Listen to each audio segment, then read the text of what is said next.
चलो देखते हैं कैसे सॉल्व करते हैं इस क्वेश्चन को। क्या बोला जा रहा है? पहला क्वेश्चन है all letters are not place in their right envelope.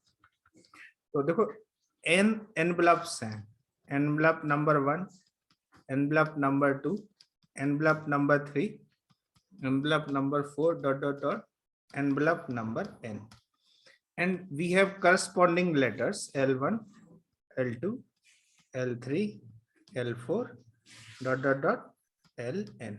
तो ये सिचुएशन है, letter and there envelopes.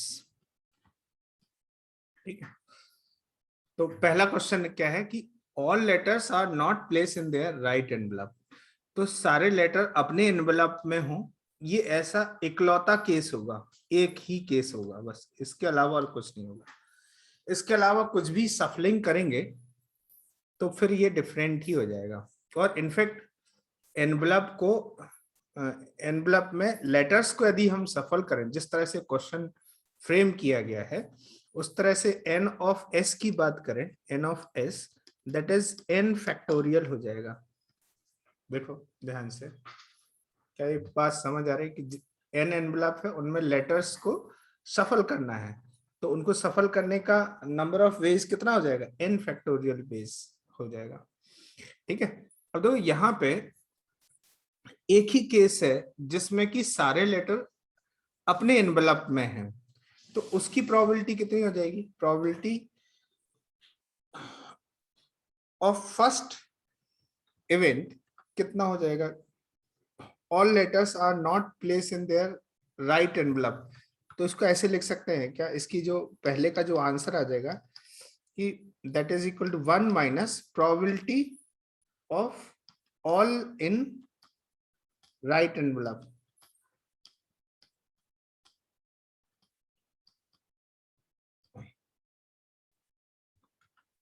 Right envelope, देखो ध्यान से, ये सही है, यही आ जाएगा ना सिचुएशन। पहला क्या कह रहा है? All letters are not place in their right envelope. तो हमने क्या किया कि सारे लेटर अपने एनवलप में हो, तो ये प्रोबेबिलिटी कितनी हो जाएगी? दैट इज, इसको मैं ई बना देता हूं, probability of E that is 1 minus all are in their envelope, इसकी प्रोबेबिलिटी 1 अपॉन n फैक्टोरियल हो जाएगा। तो ये पहले का आंसर हो जाएगा, फर्स्ट क्वेश्चन का answer 1 minus 1 upon n factorial आ जाएगा। अच्छा, सेकंड पार्ट क्या कह रहे हैं? No letter is place in their right envelope, कि कोई भी लेटर अपने सही एनवलप में ना हो, तो ये डीअरेंजमेंट का सिचुएशन है सेकंड है ना। तो इवेंट में एन ऑफ इवेंट लेट से ई है, तो एन ऑफ इवेंट क्या हो जाएगा? डी एन, मतलब डीअरेंजमेंट ऑफ, थोड़ा पीएनसी का टॉपिक है, डीअरेंजमेंट ऑफ, डीअरेंजमेंट ऑफ एन लेटर्स। याद करो dn को अपन कैसे लिखते थे?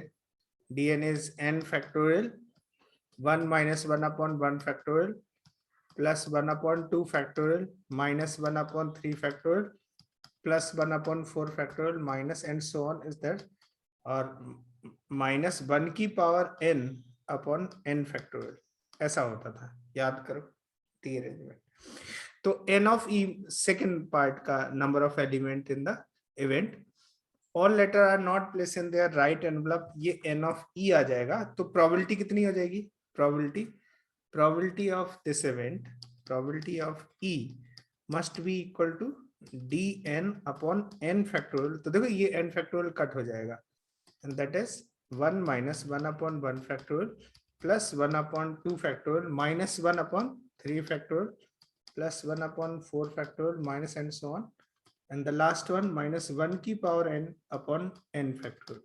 देख लो ध्यान से, क्या इतनी बात समझ आई? सेकंड पार्ट समझा? थर्ड पार्ट, थर्ड क्वेश्चन देखो, at least one letter occupy its right envelope, कम से कम एक लेटर अपने एनवलप में हो। देखो ध्यान से, तो ये क्या हो गया, क्या इसका ही रीअरेंज में, मतलब इसका ही कॉम्प्लीमेंट की बात की जा रही। ये क्या बोल रहा है कि no letter in their envelope, no letter in their envelope, ऐसी सिचुएशन है। तो अभी जो पूछा जा रहा है थर्ड पार्ट, थर्ड क्वेश्चन में, कि कम से कम एक एनवलप, कम से कम एक लेटर अपने एनवलप में हो, तो क्या इसी का कॉम्प्लीमेंट पूछा जा रहा है। That is 1 minus probability of E, hence 1 minus E का प्रोबेबिलिटी ये हो जाएगा 1 minus 1 upon 1 factorial plus 1 upon 2 factorial minus 3 factorial plus and so on dot dot dot minus 1 की power n upon n factorial. यही पूछा जा रहा है बच्चा, देखो ध्यान से। ये क्या बोला जा रहा है थर्ड में, कि at least one letter is in their envelope. ना फोर्थ पार्ट देखो, फोर्थ पार्ट क्या कह रहा है, एग्जैक्टली आर लेटर्स, जो कि आर जो है एन से छोटा है, r placed in the right envelope. Exactly r जो लेटर हैं वो अपने राइट एनवलप में है और बाकी सबका डी अरेंजमेंट है। तो लेट्स से ये इस इवेंट को अपन एफ बना देते हैं, फोर्थ एफ। तो एन ऑफ एफ कितना हो जाएगा कि exactly r in their right envelope. तो एन सी आर ये जो है इनको राइट एनवलप दे दीजिए, और रिमेनिंग जो n माइनस आर है उनका डी अरेंजमेंट कर दीजिए। डी एन माइनस आर मतलब n माइनस आर का डी अरेंजमेंट। तो कितना आ जाएगा बताइए, N C R into N minus R का फैक्टोरियल और ब्रैकेट में 1 minus 1 upon 1 factorial plus 1 upon 2 factorial minus 1 upon 3 factorial plus and so on plus plus minus 1 की power n minus R upon n minus R factorial. Obvious सी बात है, ये तो given ही है, r लेस देन n है, greater than 0 है। देख लो बच्चा, यही है ना। तो अब प्रोबेबिलिटी की बात की जाए तो probability of this event f कितना हो जाएगा, probability of f must be n c r n minus r factorial upon n factorial times 1 minus 1 upon 1 factorial plus 1 upon 2 factorial minus 1 upon 3 factorial plus dot dot dot plus minus 1 की power n minus r upon n minus r factorial. देख लो ध्यान से, क्या इतनी बात समझ है, इज दिस क्लियर? कोई डाउट बच्चा, any doubt? Okay, solve another question.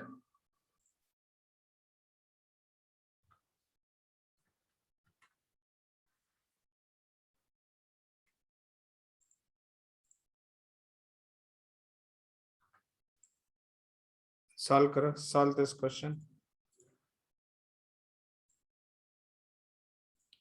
क्या बोला जा रहा है, the probability that a student will solve problem A is 2/3 and the probability that he will not solve problem B is 5/9. If the probability that students solve at least one of the problem is 4/5, what is the probability that he will solve both the problem? Answer करो। Although answer है 14/45। देखो क्या आपसे आ पा रहा है ये answer.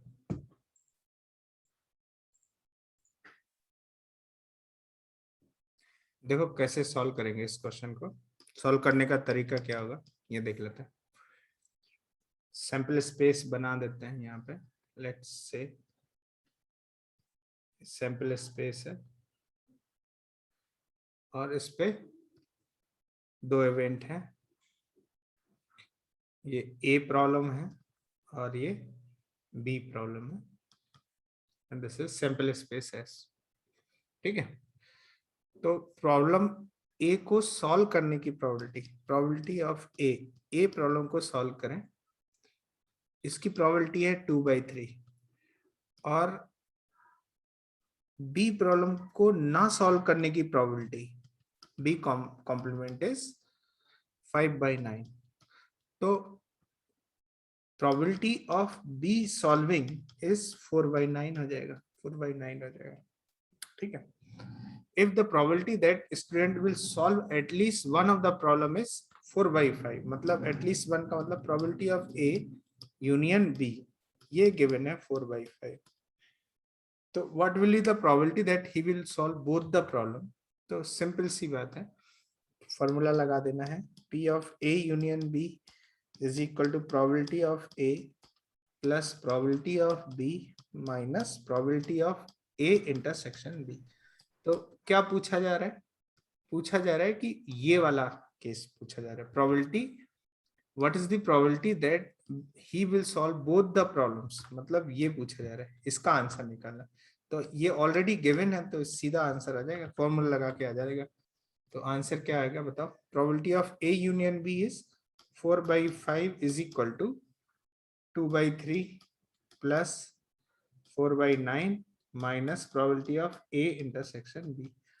तो probability of A intersection B is equal to, ये देखो ये इन दोनों का सम कितना हो जाएगा, ये 3 से मल्टीप्लाई कर देते हैं, लेट्स से ऊपर नीचे 3 तो ये 6 4 10 10/9 माइनस 4/5, तो कितना हो गया ये ना, 50 में से 36 चला गया, 14/45 आ जाएगा, 14/45. देखो ये आ गया, समझ आया? नेक्स्ट हेडिंग लिखो, odds in favor and odd against. Odds in favor oblique odds against.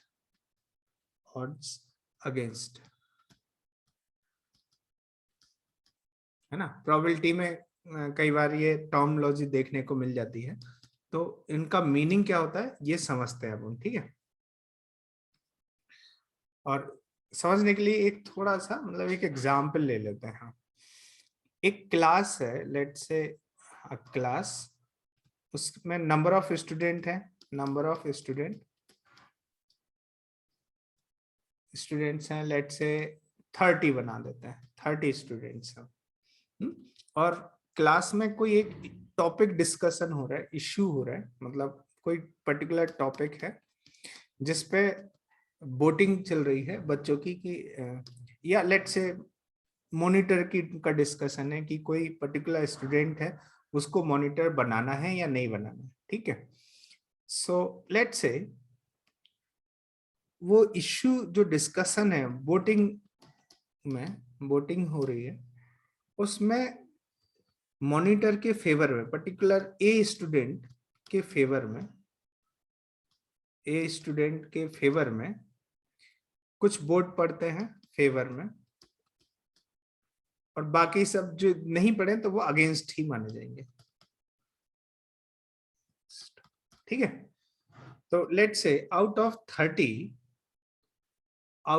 30 उनके फेवर में वोट पड़ते हैं, लेट्स से 20, और 10 ना अगेंस्ट में वोट पड़ जाता है कि पर्टिकुलर ए स्टूडेंट को मॉनिटर बनाना है या नहीं बनाना है, ठीक है.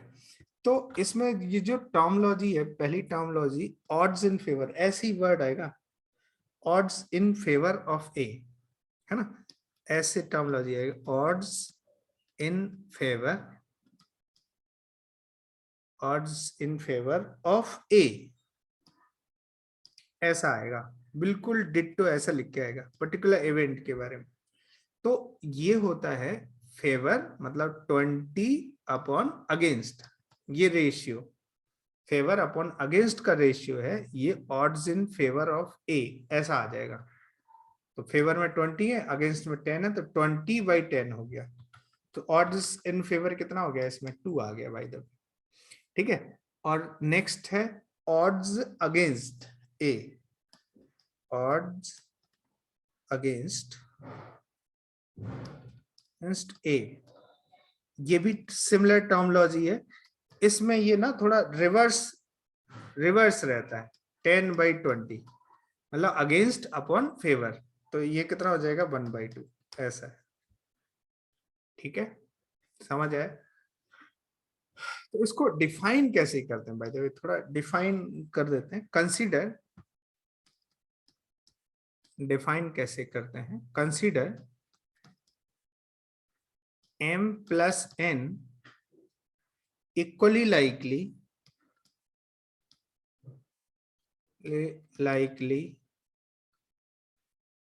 mutually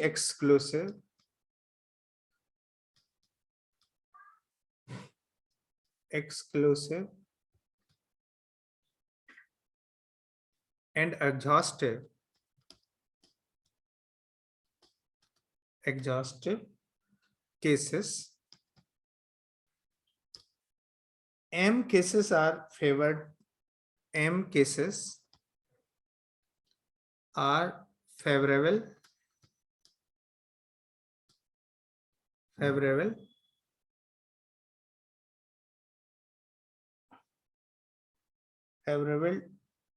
to an event A, event A. N cases are against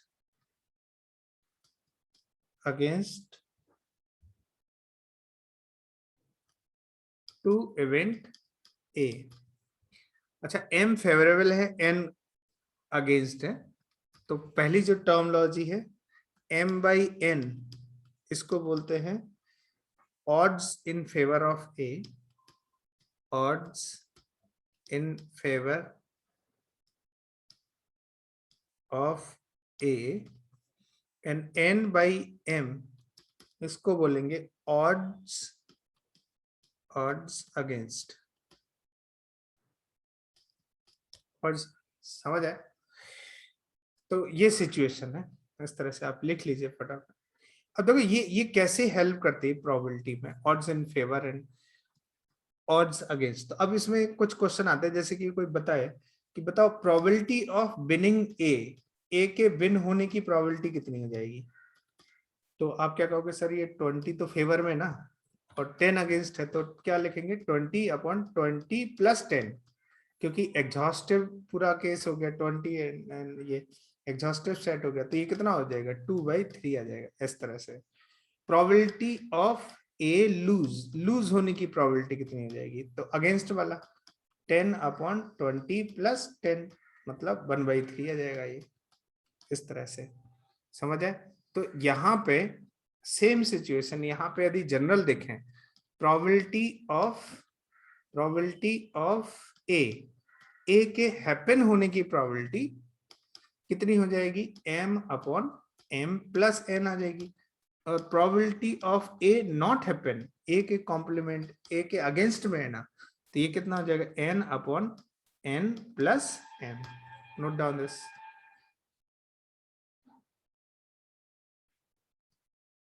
note करो फटाफट।